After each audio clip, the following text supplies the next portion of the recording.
Hello friends, जैसा कि आप सभी लोग जानते हैं कि आज के समय पर अगर कोई भी दिक्कत सबसे ज़्यादा हो रही है तो वो है पॉल्यूशन की। पॉल्यूशन की वजह से अगर किसी भी तरीके की डिजीज़ बढ़ती है तो आज के समय पे जो सबसे ज़्यादा डिजीज़ जो है पॉल्यूशन के लिए बढ़ रही है वो है चेस्ट इन्फेक्शन। चेस्ट इन्फेक्शन में भी सीओपीडी। आज हमारे साथ में है doctor Rahul Srivastava, senior consulting physician and chest specialist, HOD, integral medical college Lucknow.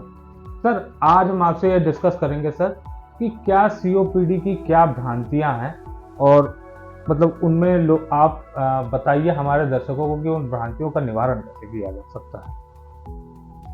तो सर, सबसे पहले तो सर आप ये बताइए कि सर क्या सीओपीडी सिर्फ धूम्रपान करने वालों को ही होता है? ये भी एक तरीके की भ्रांति है सर। ये गलत भ्रांति है कि सीओपीडी सिर्फ धूम्रपान करने वालों को होता है। सीओपीडी सांस की ऐसी बीमारी है जिसमें परमानेंट चेंजेस होते हैं, लंग्स कमज़ोर हो जाते हैं, बलगम ज़्यादा बनता है, खांसी बलगम सांस की दिक्कत होती है। ये धूम्रपान करने वालों में तो होता ही है, उसके अलावा भी हमारे समाज में बहुत सारे लोगों को होता है। जैसे मोस्ट कॉमन है जो घरों में चूल्हे पे खाना बनता है, तो इससे भी लेडीज़ की जो सीओपीडी होती है सबसे ज़्यादा पाई जाती है, क्योंकि हमारे इंडिया में स्मोकिंग लेडीज़ में कम पाई जाती है। तो लेडीज़ में सीओपीडी जो ज़्यादा हो रही है वो गांव की महिलाओं में जो ज़्यादा हो रही है, ख़ास तौर पे जो चूल्हे पे खाना बनाती हैं उसके धुएं से भी होता है।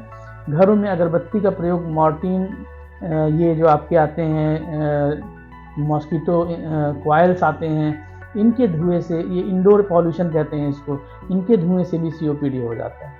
और दूसरा, हवा में जो पॉल्यूशन है, जहाँ शहरों में पॉल्यूशन है, पॉल्यूशन की वजह से भी सीओपीडी होता है। तो मोस्ट कॉमन कॉज तो सीओपीडी के लिए स्मोकिंग एसोसिएशन है, लेकिन उसके अलावा भी अन्य कारण होते हैं जिनकी वजह से सीओपीडी होता है।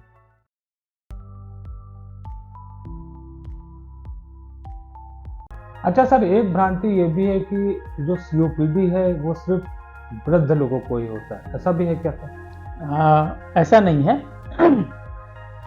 सीओपीडी होने की नॉर्मल एज वैसे तो 40 के ऊपर के लोगों को होता है, जो लोग स्मोकर्स होते हैं, लेकिन आजकल पॉल्यूशन और बाकी चीज़ों की वजह से थोड़ा अर्ली एजेस में भी सीओपीडी या ब्रोंकाइटिस की बीमारी लोगों में हो रही है।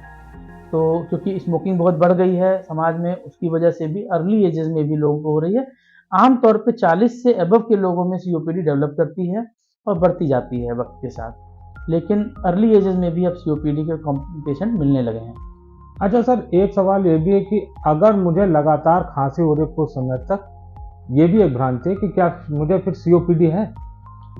लगातार खांसी होना बहुत सारी बीमारियों के लक्षण हैं। सिर्फ सीओपीडी में ही लगातार खांसी नहीं होती है, अस्थमा के पेशेंट्स में भी खांसी होती है, एलर्जी वाले पेशेंट, अस्थमा वाले पेशेंट्स में खांसी होती है। आईएलडी एक बीमारी होती है जिसे इंटरस्टिशियल लंग डिजीज़ कहते हैं, उसमें भी खांसी की समस्या आती है। ब्रोंकिएक्टेसिस एक बीमारी होती है जिसमें फेफड़े काफ़ी कमज़ोर हो जाते हैं, चत्ते बन जाते हैं फेफड़े में, उसमें भी खांसी और बलगम बनता है मरीजों को। पोस्ट टीबी पेशेंट्स में भी ब्रोंकाइटिस डेवलप करती है। तो ऐसा नहीं है, लेकिन खांसी अगर लंबे समय तक आ रही है तो उसमें से एक कारण सीओपीडी हो सकता है। अगर आप स्मोकर हैं या पॉल्यूशन में ज़्यादा रहे हैं, ऐसे काम में लगे हैं जहाँ पे धुआं ज़्यादा आता है, तो आपको सीओपीडी हो सकती है। लेकिन सीओपीडी लंबे समय तक है तो टीबी भी हो सकती है। टीबी के मरीजों में भी 2 हफ्ते से ऊपर खांसी है तो टीबी की संभावना भी बढ़ जाती है।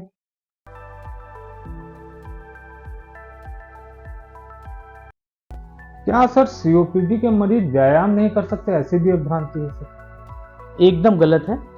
सीओपीडी के पेशेंट्स में खांसी, बलगम, सांस की दिक्कत ज़्यादा होती है, लेकिन अब मरीज खुद ब खुद ही जब उसको चलने पे सांस फूलती है तो वो रुक जाता है, ज़्यादा वर्कआउट नहीं करता है, चलता फिरता नहीं है।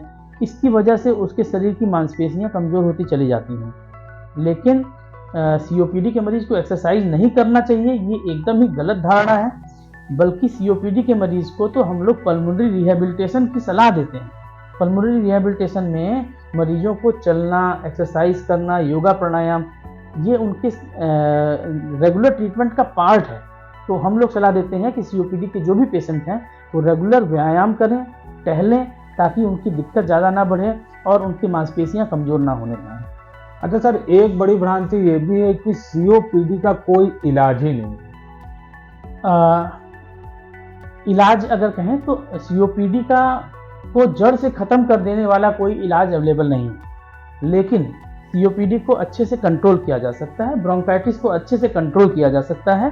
पहली चीज, उन कारणों से दूर होना जिसकी वजह से ब्रोंकाइटिस डेवलप हो रही है, जैसे कि धूम्रपान, प्रदूषण, घरों में चूहे या मॉस्किटो कॉयल या जिससे भी धुएं निकलते हैं उनसे, या अगर आप किसी ऐसे ऑक्यूपेशन में हैं, ऐसी जगह काम करते हैं जहाँ पे पॉल्यूशन ज़्यादा होता है, धूल धुआं धक्कड़ ये सब ज़्यादा होता है, उससे दूर होना।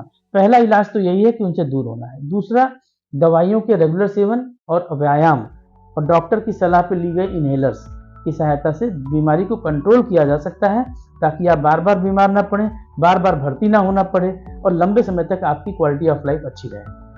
अच्छा, एक भ्रांति ये भी है कि सभी सीओपीडी के पेशेंट को सर ऑक्सीजन थेरेपी की जरूरत पड़ती है? नहीं, सारे सीओपीडी या ब्रोंकाइटिस के पेशेंट को ऑक्सीजन थेरेपी की जरूरत नहीं पड़ती है। जिन मरीजों में ऑक्सीजन लेवल परसिस्टेंटली लगातार 88% से कम रहता है, उन मरीजों में पल्मोनरी हाइपरटेंशन डेवलप हो सकता है, सेकेंडरी पल्मोनरी हाइपरटेंशन कहते हैं, जिसकी वजह से फेफड़े की नलियां सूखने लगती हैं। उन मरीजों को ऑक्सीजन थेरेपी की ज़रूरत होती है। लेकिन जिन मरीजों का ऑक्सीजन 90-92 से ऊपर लगातार बना रहता है, उनको ऑक्सीजन थेरेपी की आवश्यकता नहीं होती है। सारे सीओपीडी के पेशेंट्स में ऑक्सीजन थेरेपी जरूरी नहीं है। अच्छा, एक ये भी है सर, बहुत सारे पेशेंटों को खांसी होती है, किसी को कफ आ रहा है, किसी को कफ नहीं आ रहा है, तो एक भ्रांति ये भी है कि अगर मुझे कफ आ रहा है तो मुझे चिंता करने की कोई ज़रूरत नहीं है। नहीं, चिंता करने से तो वैसे भी कोई फायदा नहीं है। चिंता करने से सीओपीडी नहीं ठीक होता है। अगर आपको कफ आ रहा है तो आप उसका सही से इलाज लीजिए। बलगम को कम करने की दवाइयाँ दी जाती हैं जिससे बलगम आना बंद हो जाए।